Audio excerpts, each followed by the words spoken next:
Last night, Joe, Nancy, and Chuck threw a party to celebrate the economy, while the Dow collapsed and Americans got poorer. It was a full-on fiesta. It had a hype man, it had music, and even some gibberish from the president. Listen. I have seen fire and I've seen rain. Is New York in the house? Are there any Californians in the house? Think about what you'd think about at the time. Think about how you'd feel. I don't know what that all was, but what were the Republicans doing? On the day inflation roared back and the market crashed, I thought I'd see Republican senators holding press conferences in front of grocery stores and gas stations, promising to bring prices down if you put them back in charge. But that's not what happened. Instead, Lindsey Graham called a press conference to propose a nationwide abortion ban. We should have a law at the federal level that would say after 15 weeks, no abortion on demand, except in cases of rape, incest, to save the life of the mother. Senator Lindsey Graham joins me now. So, Senator Graham, Republicans are very angry at you. You're getting a lot coming for this. Yeah. Why'd you do it on that day? Not great timing. Don't you see that? I'm proudly pro-life, and I have no apology for being pro-life, and there's no bad time to defend the unborn. So if you expect me to sit on the sidelines and watch the Democratic Party try to pass the most radical abortion law in the history of the country, you're talking to the wrong guy. What do I oppose? Schumer and Pelosi have proposed a law for the entire nation that will allow abortion on demand until the point of birth. There are 7 nations on the planet have that extreme view. China and North Korea are 2 of the 7. We all agree on that, No, wait a minute. Now, listen. I'm not going to sit on the sidelines and let America become that kind of nation. No one's saying you need to sit on the sidelines, but yesterday wasn't the day to do that. Yesterday was the day they lost all momentum when this inflation thing punched them right in the face, and you gave them an out. A lot of people don't like that. You could have done it on any other day, just like you could have delayed the whole press conference, like Joe should have delayed that stupid party. So I take issue. I don't think there's a bad day to stand up for the unborn. What am I trying to say? That America needs to have a policy that makes us a civilized nation.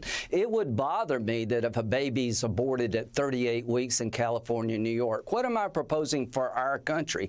That at 15 weeks, when the baby can feel pain, you provide anesthesia to save its life. If you operate on it, it should be protected from being dismembered by an abortionist. That puts us in line with France, Germany, Great Britain. They all have abortion bans below 15 weeks. I understand. And the people are with you on that. No, you're right. I'm not going to apologize. You're right. No. Ever apologize about standing up for the unborn. And you know what? We need to go on the offensive here. It's not what's in your heart. Americans agree with that. They're against abortion after the first trimester. But there, you got to talk tactics, Senator. It's terrible timing, terrible tactics. We could have shoved this down their throat on the day the Americans got hammered with this inflation number and the market crashing. And now all the media and the Democrats are talking about federal abortion ban, federal abortion ban. That's not smart politics, right? They're lying. Here's what I would say. I know, everybody knows inflation's out of control. This is the most extreme agenda for the American people on the border when it comes to crime. And let me just say this. It is now time for the pro-life community to lend their voice to the most extreme measures being pushed by the Democratic Party. We should have done it yesterday. We should have done it the day before. But from this day forward, I promise you to prosecute the case against their border policies, against their economic policies, against their foreign policy. But I will not make any apology to you or anybody else for standing up against the most radical agenda. I'm not asking for an apology. I'm just saying you're getting a lot of heat for the timing of that. I can stand the heat. I know, but the wedge issue is partial birth abortion. The wedge issue is partial birth.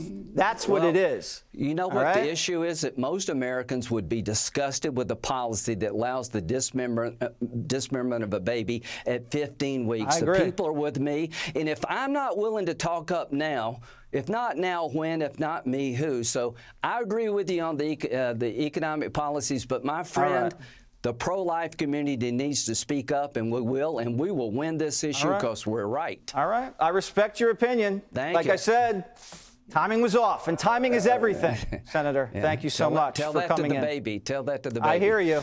Hey, Sean Hannity here. Hey, click here to subscribe to Fox News YouTube page and catch our hottest interviews and most compelling analysis. You will not get it anywhere else.